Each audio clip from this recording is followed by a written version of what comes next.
जय Hind my dear friends.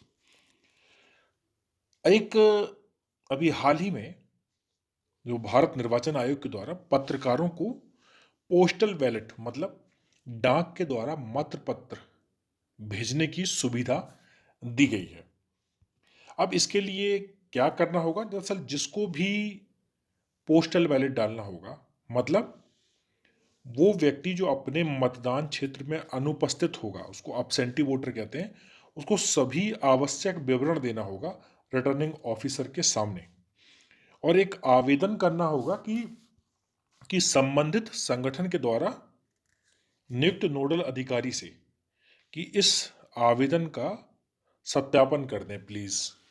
मतलब वो बताएगा कि जो भी वहाँ पर नोडल अधिकारी होगा उसको अपने बारे में कि मैं फलानी जगह पर फलाना पत्रकार हूँ, ठीक है, इस न्यूज़ चैनल से हूँ और मैं इस सुविधा का लाभ उठाना चाहता हूँ। तो पोस्टल बैलेट सुविधा का विकल्प चुनने वाला कोई भी मतदाता मतदान केंद्र पर वोट नहीं डाल पाएगा।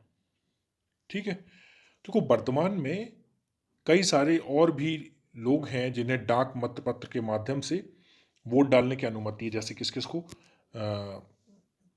जैसे सशस्त्र बल, किसी राज्य का सशस्त्र पुलिस बल, या फिर विदेश में तैनात सरकारी कर्मचारी, चुनाव ड्यूटी पर तैनात मतदाता, या फिर 80 वर्ष से अधिक आयु के मतदाता या विकलांग व्यक्ति को भी ये अनुमति दी गई है। या फिर निवारक तौर पर कोई मतदाता नज़रबंद हो, उसको भी वोट डालने का अधिकार है। अब जब समझते हैं पोस्टल वोटिंग के बारे में।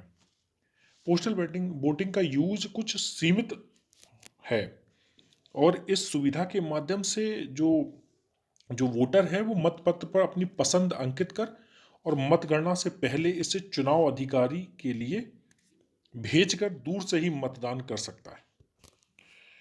अब हमारा जो रिप्रेजेंटेशन ऑफ पीपल एक्ट 1951 है, मतलब जन प्रतिनिधित्व अधिनियम है, उसके तहत भारत में चुनावों के वास्तविक संचालन के लिए कई प्रावधान किए गए हैं। जैसे संसद और राज्य विधानसभाओं के दोनों सदनों के सदस्यों की योग्यता और निहरता जैसे विवरण, चुनाव कराने के लिए प्रशासनिक मशीनरी, चुनाव का संचालन कैसे होना चाहिए, चुनावी वाद हैं तो उनको कैसे सुलझाना है, चुनावी विवादों को, भ्रष्ट आचरण है और चुनावी अपराध हैं तो उससे संबंधित चीज़ें भी जनप्रतिनिधित्व अधिनियम में रखी गई हैं, और कहाँ कहाँ पर उपचुनाव और किन कंडीशन में उपचुनाव हो सकता है उनकी भी बात की गई है।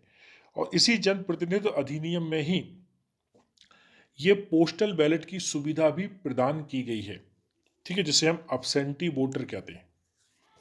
ठीक है, तो ये जो प्रोविजन है डाक मत पत्र के माध्यम से, तो आपके एग्जाम के लिए बहुत इंपॉर्टेंट है कि किस किस को मिला हुआ है। तो अब उसमें पत्रकार भाई लोग भी अपने आ गए इसमें, तो अब उनको भी मिल गया है। तो पोस्टल जो बैलेट है बहुत इंपॉर्टेंट है आपके लिए।